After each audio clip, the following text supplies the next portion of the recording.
Hi అండి. అందరికీ సంక్రాంతి శుభాకాంక్షలు.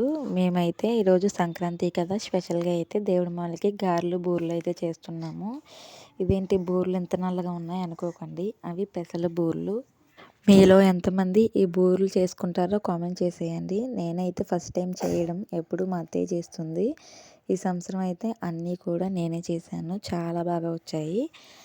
ఇలాగ గారెలు, బూరెలు వేసుకున్నాక కొత్త బియ్యం ఉంటాయి కదా! ఆ బియ్యంతో అన్నం అయితే వండుతాము. నెక్స్ట్ కలగూర, పప్పు అలా మనకు తోచిన పళ్ళు, కాయలు అయితే పెట్టుకుంటాము. చూసారు కదా! మొత్తం కూడా ఇలా చక్కగా పేర్చేసుకున్నాను.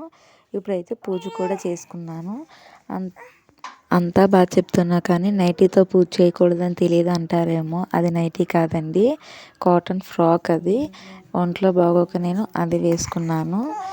నెక్స్ట్ అయితే మనం తీసుకున్న కొత్త బట్టలు కూడా చక్కగా దేవుడికి పెట్టేసి పూజించేసుకోవడమే. చూశారు కదా మా పూజ ఎలా జరిగిందో కామెంట్ చేసేయండి. మరి మీరు కూడా పూజించేసుకున్నారా? Bye bye.